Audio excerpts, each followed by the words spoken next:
The story being discussed centers on long-standing Harlem relationships, early 2000 street culture, and claims that continue to circulate without official legal confirmation. Jim Jones and Cameron grew up in the same Harlem environment and later became core members of the Diplomats.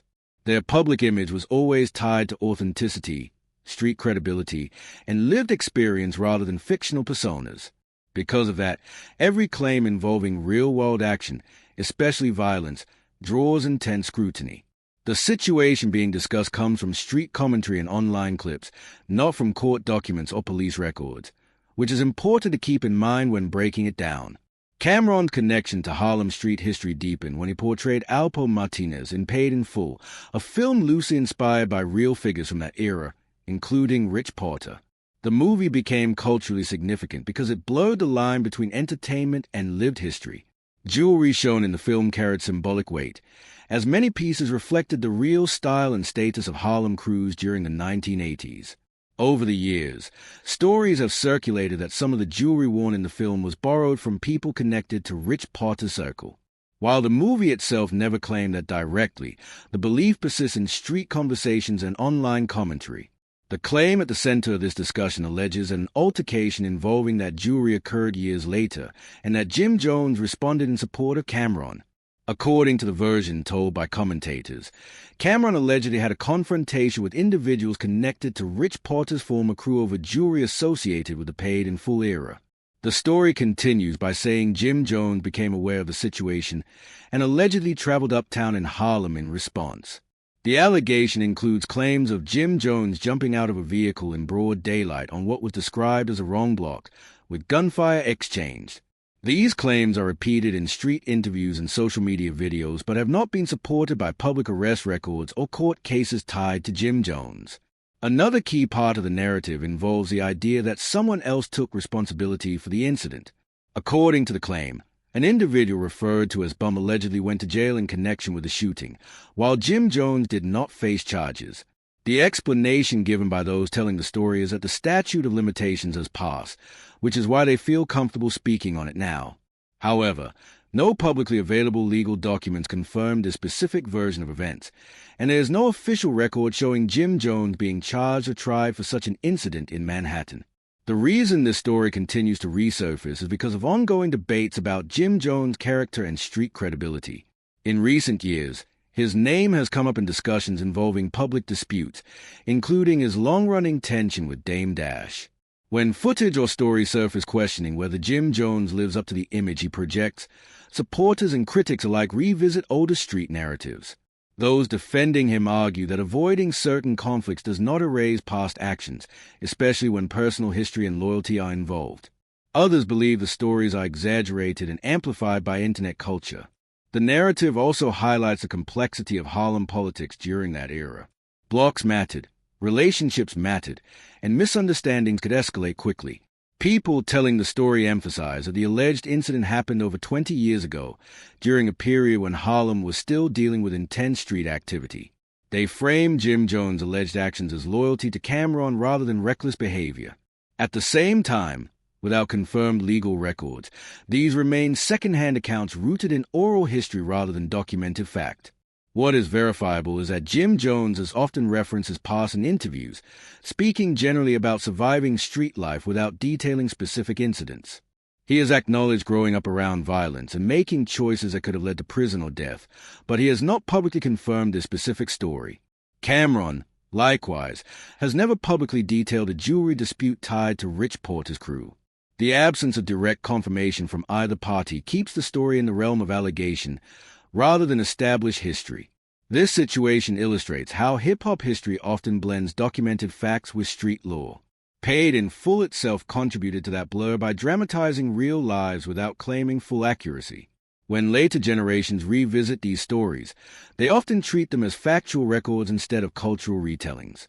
In this case, the claim that Jim Jones slid for Cameron over borrowed jewelry continues to circulate because it fits the image many people expect from Harlem figures of that era. Still, without official confirmation, it remains an unverified account told from one perspective. As it stands, the only solid facts are the relationships between the individuals involved, their shared Harlem background, and the cultural impact of Paid in Full. Everything beyond that is based on commentary, memory, and interpretation.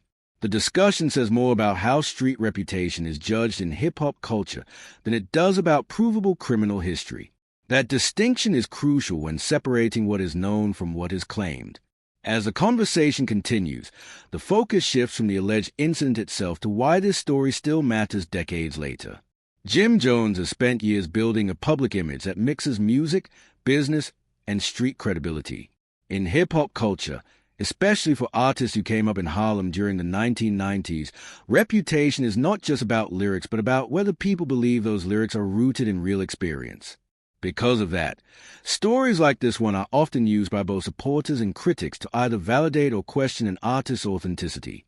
The people pushing this narrative argue that Jim Jones has hinted at past actions without fully explaining them. In interviews, he has spoken about knowing people who were involved in serious street activity, surviving situations that could have gone left, and understanding the consequences of that life. He has also made statements suggesting that certain people know what he did, without giving specifics.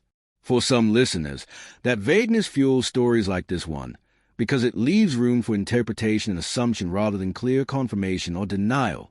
Another important layer is loyalty. Jim Jones and Cameron were not just rap partners. They were childhood friends who navigated the same environment long before fame.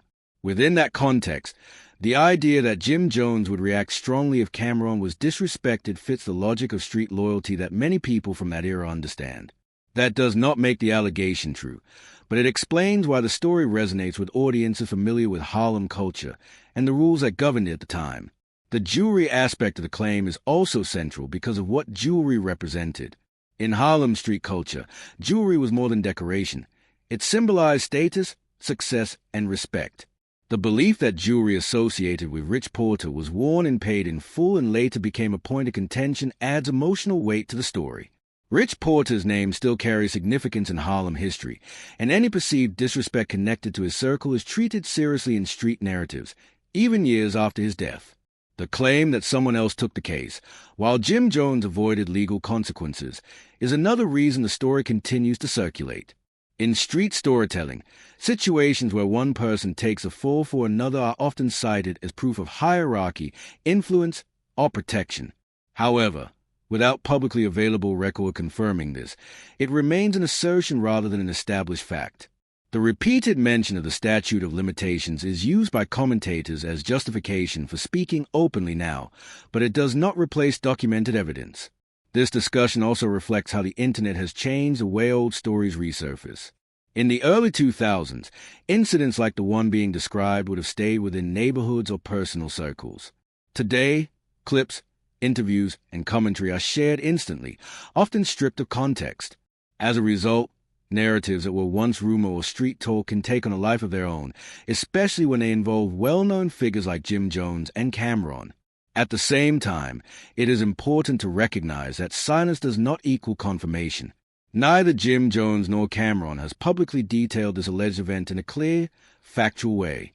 That absence could mean many things: a desire to move on, legal advice, or simply not wanting to relive old situations. What it does not do is transform an allegation into a proven event. In hip-hop culture, however, repetition can sometimes make stories feel more real than they actually are. The broader issue at play is how artists are judged long after the environments they came from have changed. Harlem today is not the Harlem of the 1990s, but the reputations formed during that time still follow people. When critics question Jim Jones' credibility, supporters respond by pointing to stories like this one as evidence that he lived the life he raps about. When supporters are challenged, skeptics counter by noting the lack of official proof. That tension keeps the debate alive. Ultimately, what can be stated with certainty is limited. Jim Jones and Cameron share a deep personal and professional history, paid in full amplified Harlem street narratives and permanently tied real figures like Rich Porter to pop culture. Beyond that, the alleged jewelry incident and shooting remain unverified accounts told from specific perspectives. They exist in the space between memory, reputation, and storytelling, rather than in confirmed legal history. This is why the story continues to surface whenever questions of character and authenticity come up. It is less about resolving what definitively happened, and more about how people interpret the past to make sense of the present. Until someone involved directly confirms or documents the event, it remains part of hip-hop lore, repeated, debated, and reshaped with each retelling.